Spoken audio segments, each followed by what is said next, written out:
Vamos a arrancar con el primer Ateneo del día de hoy. Vamos a dejar a los chicos de Senatoxa que arranquen. Buen día. Hola, buenos días. Mi nombre es Natalia, soy residente de tercer año del Senatoxa y junto con mi compañero Nicolás les traemos el Ateneo del día de hoy que lo titulamos No solo una cuestión de peso. Los contenidos del Ateneo decidimos dividirlos en 6 partes. En primer lugar vamos a hablar acerca del Senatoxa, que es el laboratorio donde desempeñamos nuestra residencia. La residencia que nosotros hacemos es una residencia bioquímica en toxicología y química legal, que difiere bastante de la residencia en bioquímica clínica, por eso nos parecía interesante contarles un poco qué es lo que hacemos nosotros en el laboratorio. En segundo lugar, vamos a hacer la introducción del caso clínico, que es el motivo en realidad del Ateneo de hoy.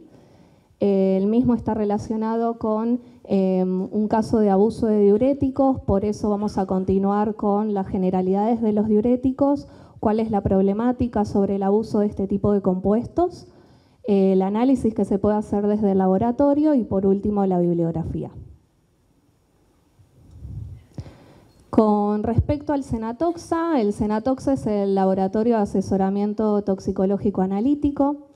Es un laboratorio que se encuentra dentro de la cátedra de Toxicología y Química Legal de la Facultad de Farmacia y Bioquímica en el 7º piso. Estamos constituidos por 4 áreas principalmente, donde rotamos a lo largo de nuestros 3 años de residencia, que están conformadas por el área de cromatografía gaseosa. En esta área nosotros hacemos la investigación, por ejemplo, de plaguicidas, de distintos tipos de familias como organoclorados, organofosforados, piretrinas y piretroides. Contamos con equipos de cromatografía gaseosa acoplado a detector de microcaptura de electrones y también a detector de feed. Tenemos una segunda área, que es el área de cromatografía gaseosa acoplado a masa, que es donde desarrollamos las técnicas de confirmación de drogas de abuso y también hacemos la cuantificación de cannabinoides como CBD y THC en aceite de cannabis. Tenemos el área de metales pesados, donde contamos también con varios equipamientos, equipos de absorción atómica, con horno de grafito, de llama, con generación de hidruros, donde hacemos la cuantificación de distintos metales pesados en variadas matrices biológicas y no biológicas. Y por último tenemos el sector de HPLC, donde hacemos la investigación de diuréticos, que es el caso donde se hizo el análisis del caso clínico que les presentamos, entre otros tipos de compuestos que también investigamos en este sector. Bueno, ahora que ya nos conocimos un poco, les traigo el caso clínico. El mismo corresponde a una muestra que recibimos derivada del Centro Médico Suite Medical el 11 de octubre del año pasado. Era una muestra perteneciente a una paciente de sexo femenino de 51 años de edad que presentaba como enfermedades de base declaradas insuficiencia suprarrenal y pancreática. Esta muestra que nos es derivada desde el Centro Médico Suite Medical nos llega con una pequeña epicrisis de la paciente debido a que la información con la que contábamos era bastante reducida y en nuestro laboratorio nos interesa siempre conocer cuál es el contexto que rodea a cada una de las muestras que recibimos y a los pacientes en particular.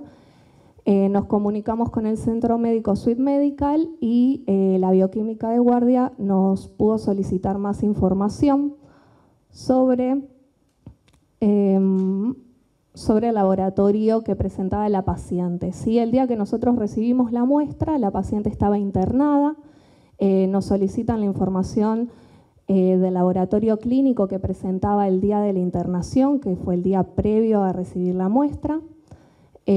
Como se ve en la diapositiva, dentro de lo que era el hemograma, tanto los parámetros de hematocrito como hemoglobina y las 3 series se encontraban dentro de los rangos de valor de referencia.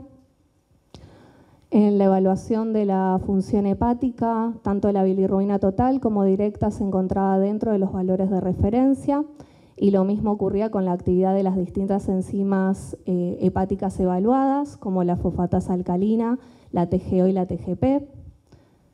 Un colesterol ligeramente incrementado. Con respecto a la parte de bioquímica química, la glucemia se encontraba ligeramente incrementada, sin embargo, bueno, es una muestra que no corresponde a una situación de ayuno.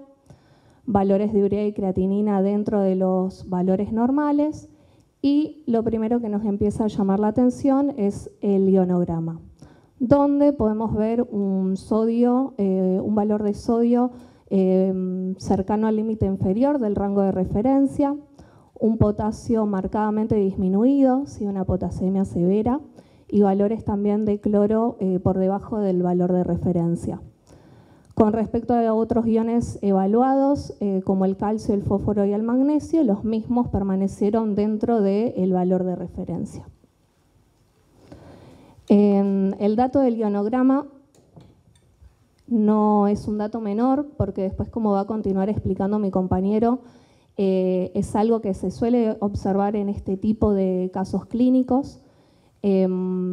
Además del laboratorio del día de la internación, la bioquímica en donde se realizó todos estos estudios, que fue en el Centro Médico Sweet Medical, nos aportó toda la historia clínica del laboratorio que tenía esta paciente, como para poder resumir y contarles brevemente en qué consistía la evolución de la paciente desde que llega la muestra al Sweet Medical hasta que nos es derivada a nosotros.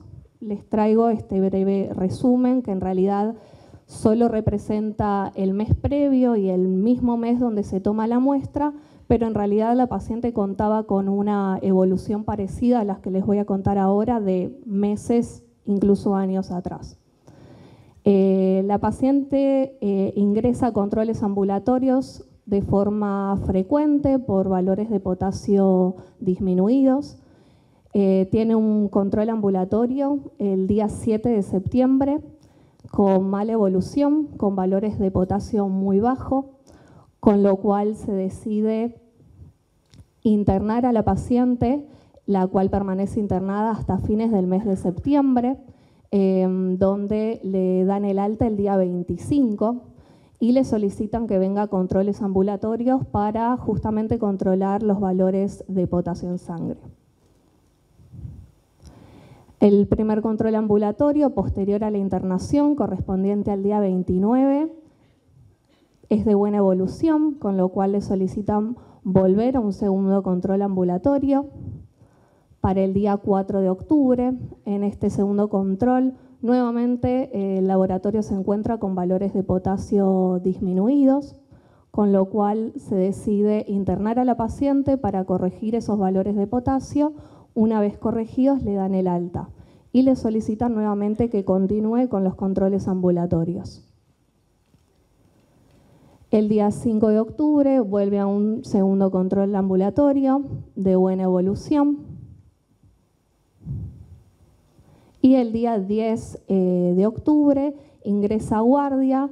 La paciente ingresa a guardia debido a un cuadro donde ella misma dice estar descompensada, ¿sí? Con dolor precordial, con una posibilidad o compatible con un infarto agudo de miocardio, con lo cual se solicita troponina, estudios de laboratorio completo, hemograma, función hepática, función renal y el ionograma, donde todos los parámetros del laboratorio se encontraban dentro de la normalidad y nuevamente los valores de potasio se encontraban disminuidos. Es ese día que deciden internarla, es cuando toman la muestra de orina, que nos es enviada al día siguiente a nuestro laboratorio, y esa muestra se remite para la investigación de diuréticos.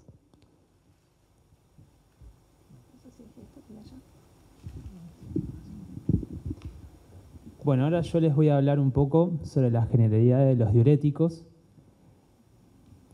Para ello tenemos que saber que los diuréticos son definidos por el Goodman y Gitman, que es el libro de farmacología, como fármacos que aumentan la tasa del flujo de orina, con el consecuente aumento de la tasa de excreción de sodio y de un anión acompañante, generalmente el cloruro. En sí, los diuréticos son fármacos que lo que hacen es permitir regular el volumen de líquido corporal, pero no actúan directamente sobre el agua corporal, sino lo que hacen es modifican el transporte de distintos electrolitos a través de la nefrona. ¿Cómo se clasifican los diuréticos? Los diuréticos hoy en día se clasifican en función de su mecanismo de acción. Para ello podemos encontrar los diuréticos inhibidores de la anhidrasa carbónica, que son aquellos que inhiben a la enzima a nivel del túbulo proximal. También tenemos los diuréticos ahorradores de potasio, que dentro de este grupo encontramos los diuréticos inhibidores de canales de sodio, como así también los diuréticos inhibidores del receptor aldosterona, que actúan a nivel del túbulo colector. También tenemos los diuréticos del ASA, ¿sí? Que son los que inhiben al simporte sodio-potasio 2-cloruro a nivel de la porción gruesa de la rama ascendente del ASA de Henle, y los inhibidores del simporte sodio-cloruro, que son los diuréticos tiazídicos que actúan a nivel del túbulo contorneado distal.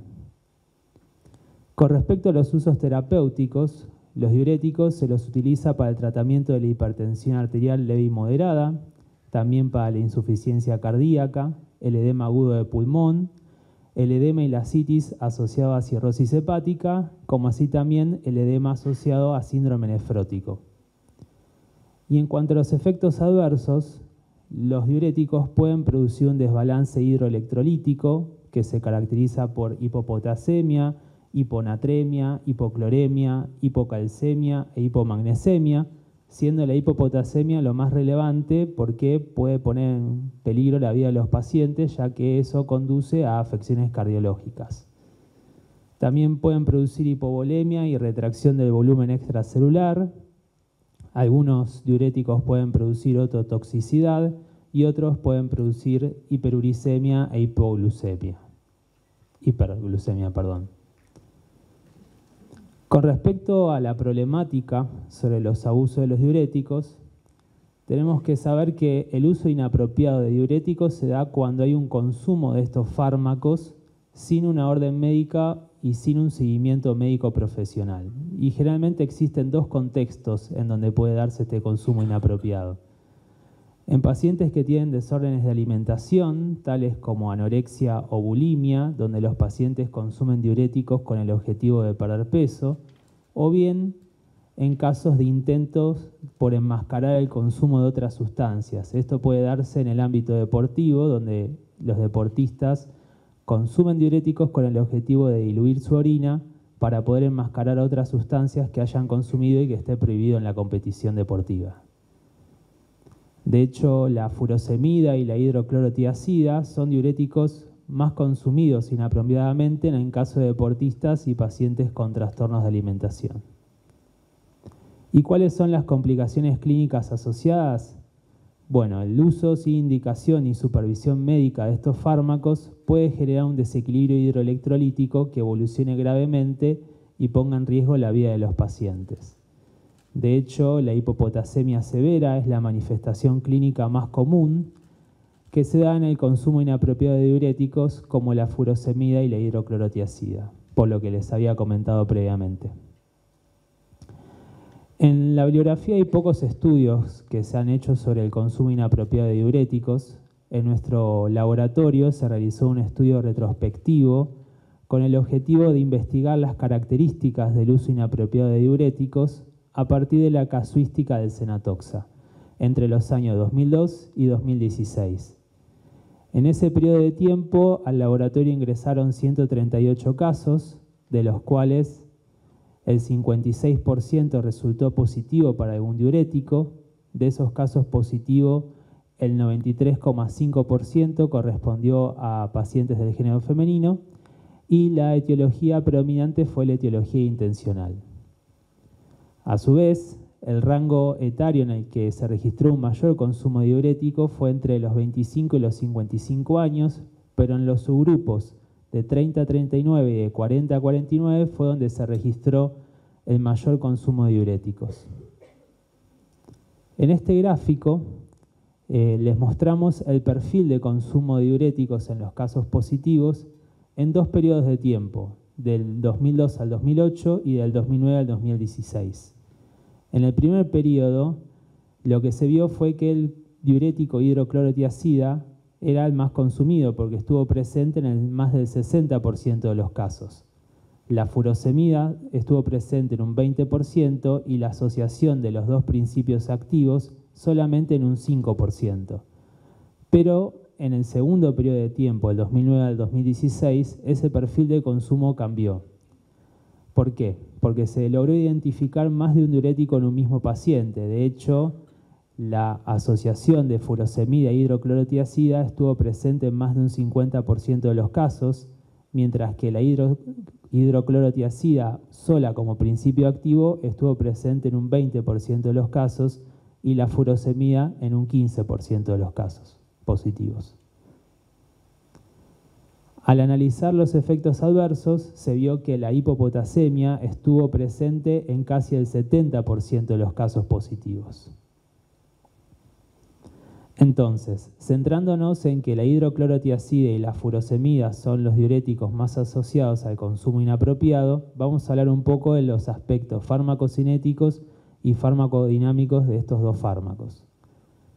La hidroclorotiazida presenta una buena absorción a nivel del tracto gastrointestinal, tiene una biodisponibilidad entre el 60 y el 95%.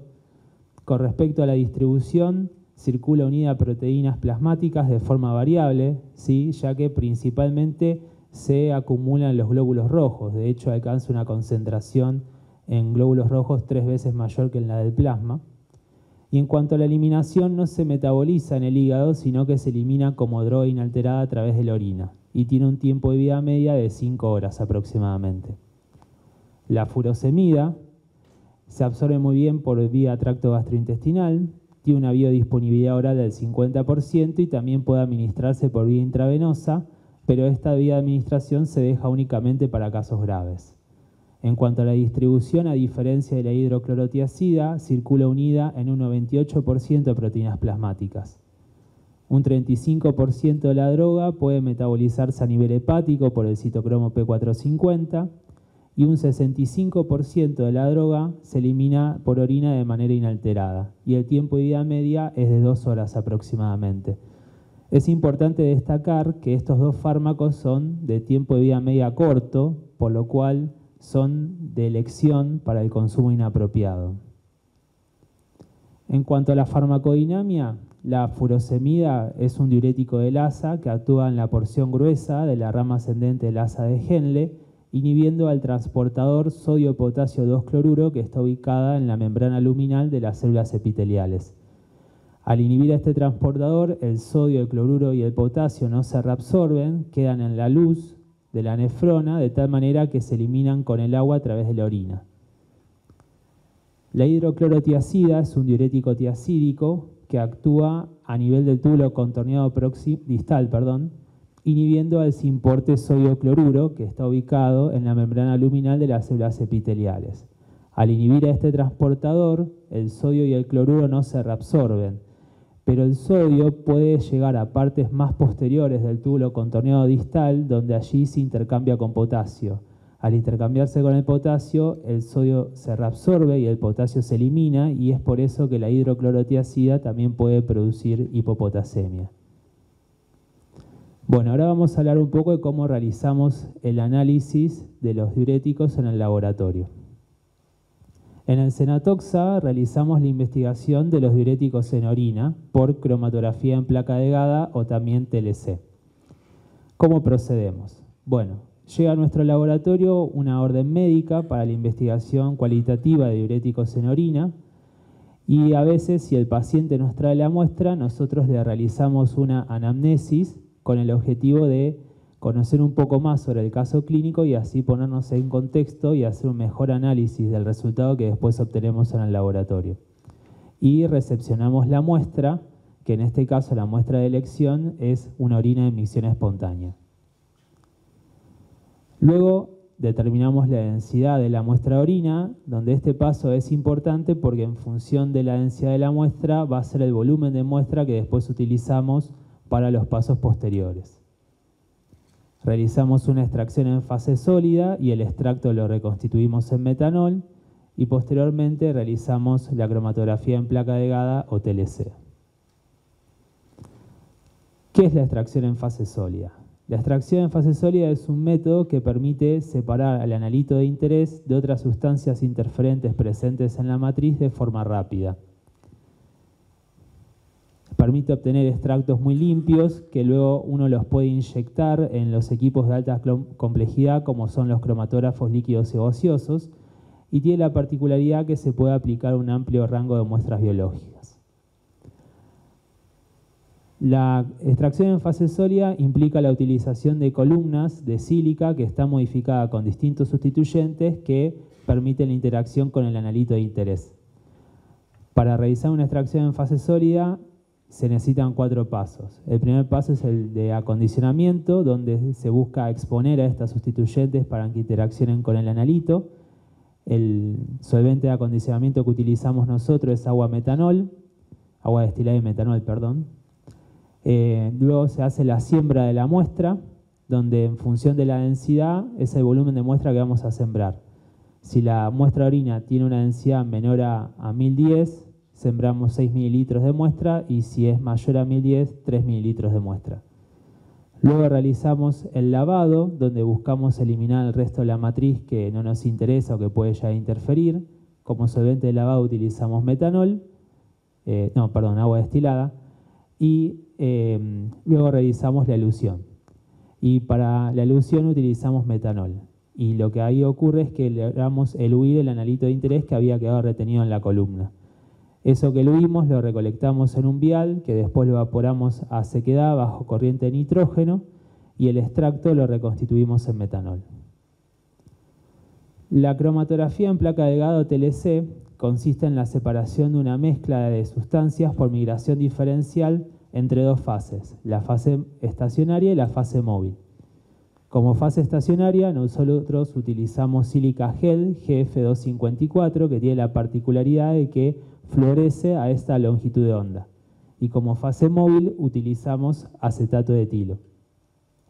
Lo que hacemos es, en la cromatoplaca, sembramos la muestra y los testigos. Luego colocamos la cromatoplaca en una cuba cromatográfica, donde se encuentra la fase móvil, y allí la fase móvil va a ascender por capilaridad, permitiendo la separación de los analitos de interés. Una vez terminada la corrida, la placa va a presentar un patrón de manchas característico donde haya corrido la muestra y los testigos. Entonces se evalúa el comportamiento cromatográfico del patrón de manchas que presentó la muestra, es decir, se evalúa cuánto corrió desde el punto de siembra cada una de las manchas, y también se evalúa el comportamiento frente a reveladores físicos y químicos de ese patrón de manchas que presentó la muestra. Y se lo compara con el de los testigos. La identidad de una sustancia se asigna cuando coinciden ambos criterios de comparación. El RF, es decir, el comportamiento cromatográfico, y el comportamiento frente a los reveladores físicos y químicos con los testigos sembrados. Y se hacen 3 sistemas cromatográficos diferentes. De los 3 sistemas cromatográficos diferentes, uno puede construirlos generando un cambio en la fase móvil, en la fase estacionaria, o bien utilizando distintos reveladores que presenten un comportamiento específico frente a los analitos de interés. En nuestro caso particular, nosotros no cambiamos ni la fase estacionaria ni la fase móvil, sino que utilizamos distintos reveladores porque hay algunos diuréticos que presentan un comportamiento específico frente a los reveladores químicos que utilizamos, constituyendo así los 3 sistemas cromatográficos. Bueno, continuando entonces y volviendo al caso clínico, nosotros por lo tanto hacemos la extracción de nuestra muestra de orina. Una vez obtenido el extracto se hace la siembra en la TLC, para lo cual utilizamos, como bien dijo mi compañero, una placa de sílica gel GF254, donde se realizó la siembra de 15 testigos de distintas familias de diuréticos y la muestra. En nuestro caso, sembramos la muestra por cuadruplicado, la colocamos no de forma azarosa en esa posición, sino que frente a la casuística que presenta nuestro servicio con respecto a los diuréticos más utilizados En estos casos clínicos, sembramos la muestra cerca del testigo 5, que corresponde a la furosemida, y cerca del testigo 9, que corresponde a la hidroclorotiazida. La imagen que se presenta en la diapositiva corresponde a una foto tomada de la placa posterior a la siembra de los testigos y de la muestra cuando se expone una lámpara 254, ¿sí? Donde lo que florece es la placa justamente y lo que se ve en manchas son los testigos y la muestra sembrado. También se hace una visualización de la misma placa a 366 nanómetros, donde ya se puede ver que ciertos testigos presentan fluorescencia en el punto de siembra. Una vez sembrada la placa, se realiza la corrida cromatográfica y comenzamos con los revelados. El primer revelado, posterior a que se desarrolla la corrida, corresponde nuevamente a la observación de nuestra corrida bajo la lámpara UV a 254 y a 366, donde podemos ver, como se muestra en la imagen, las manchas obtenidas en el caso de la muestra.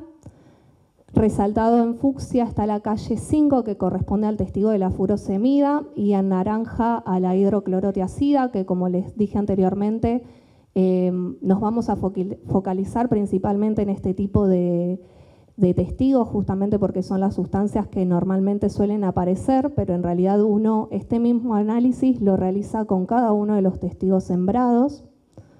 Se hace una marca de cada una de las manchas observadas a 254. Se hace la observación a 366 nanómetros, donde se puede evidenciar que en el caso de la muestra hay una tenue fluorescencia celeste. En la calle correspondiente al testigo de la furosemida, la foto, bueno, no le hace mucha justicia, pero créanme que se veía también una leve fluorescencia en la calle 5 en el testigo, mientras que en el caso de la hidroclorotiazida no presenta fluorescencia expuesta a esta longitud de onda. Sí se puede ver que otros testigos también presentan fluorescencia, como el presente en la calle 4, en la calle 6 y en la calle 12, donde no solo nos importa justamente evaluar el comportamiento que tienen frente a los reveladores, sino también el color característico de fluorescencia que presenta. Continuando con el revelado, se hace el segundo paso, donde se aspersiona la misma placa con una solución de ácido clorhídrico concentrado. La placa se seca y se vuelve a observar a 366 nanómetros. Este revelado permite potenciar en algunos casos la fluorescencia observada en el paso previo. Si se fijan, los testigos que ya florecían de la calle 4, 6 y 12 tienen una fluorescencia más marcada, de un color celeste. En el caso de las calles de la muestra también se puede ver un poco más intenso la fluorescencia. Lo mismo ocurre con el testigo en la calle 5 de furosemida, y la hidroclorotiazida en este paso tampoco presenta fluorescencia, ¿sí? Esto es importante tenerlo en cuenta porque algo que no dije previamente era que nuestra muestra tenía una mancha a la misma altura del testigo de la hidroclorotiazida, y uno tiene que hacer la evaluación del comportamiento de esa mancha comparado con el testigo, justamente para lograr identificar qué tipo de compuesto puede estar presente en mi muestra. El tercer revelado constituyó aspersionar nuevamente la placa con una solución de ácido sulfúrico al 9 molar, y nuevamente se visualiza a 366 nanómetros. En este caso se ve que aparece fluorescencia en otras calles, como en la calle 11, 12 y en la calle 2, ¿sí? En el caso de nuestra muestra se ve una disminución de la fluorescencia. Lo mismo ocurre con el testigo de la furosemida, y nuevamente no se observa fluorescencia en la calle 9, que corresponde a la hidroclorotiazida. Para culminar, se hace por último un aspersionado con una solución de nitrito de sodio al 1%. El nitrito de sodio permite hacer una reacción de diazotación con compuestos que presenten aminas primarias aromáticas, y posteriormente se hace una aspersión con solución de clorhidrato de naftilén tilendiamina, que permite justamente que el compuesto de la reacción de disociación flocule y coagule sobre la placa y se visualizan manchas de distintos colores. En el caso de las calles de nuestra muestra, se ve justamente distintos tipos de manchas. Si se compara con el testigo de la hidroclorotiazida, se puede observar que el comportamiento a lo largo de la corrida cromatográfica es compatible con el testigo de la hidroclorotiazida. Y si nos vamos al otro extremo de la placa, donde estaban también sembrada nuestra muestra, y lo comparamos con el testigo de furosemida, vemos que se observa una mancha de color rosado igual que el testigo. Sin embargo, puede presentar cierta duda el RF, ¿sí? Es decir, esta migración que no está quizás exactamente igual que el testigo. Por esa razón, nosotros en el laboratorio decidimos hacer un paso más al de la TLC, como para corroborar que realmente en la muestra haya presencia de furosemida. Para eso, el mismo extracto obtenido a partir de la extracción en fase sólida, reconstituido, lo inyectamos en un equipo de UPLC que tiene detector de arreglo de diodos y fluorescencia. Se desarrolló la corrida cromatográfica. En la imagen pueden ver que la línea verde corresponde a la corrida de la muestra, mientras que la línea negra corresponde a la mezcla de testigos, ¿sí? Se superpuso los cromatogramas. La mezcla de testigos empleada fue de hidroclorotiazida y furosemida. La furosemida sale a los 6 minutos y en nuestra muestra se observa que al mismo tiempo también se encontraba un pico. Al hacer el análisis de su barrido espectral, logramos identificar en la muestra que presentaba un barrido que machea perfectamente con el testigo de la biblioteca, ¿sí? De esta forma y con todo el análisis de las corridas cromatográficas y de la corrida a partir de la técnica de UPLC, se logra identificar que en la muestra remitida la paciente presentaba furosemida e hidroclorotiazida. Además de la técnica de HPLC o UPLC que nosotros empleamos, la investigación de diuréticos también se puede realizar por otras metodologías, como puede ser cromatografía gaseosa acoplado a masa. A modo de conclusión y para ya ir cerrando este Ateneo, pudimos determinar en el caso de nuestra paciente que el abuso de diuréticos era al respecto de furosemida e hidroclorotiazida.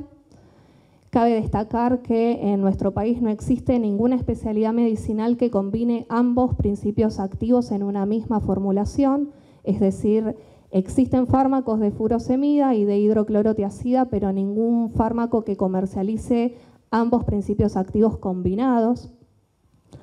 Por otra parte, es importante destacar el rol del laboratorio toxicológico en la identificación del diurético involucrado, que puede ser en un ámbito deportivo o en un ámbito clínico, como el caso clínico que les presentamos, y de esta forma nos permite detectar su uso indebido, como también la evaluación de su uso su uso médico, adecuado.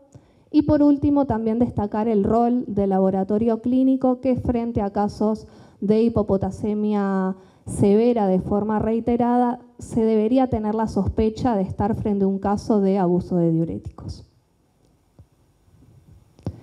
Bueno, gracias a todos. En esta filmina final quería agradecer en particular a la bioquímica Laura Mata, que es la bioquímica que nos facilitó muy amablemente todos los laboratorios clínicos de la paciente y nos permitió completar nuestro Ateneo.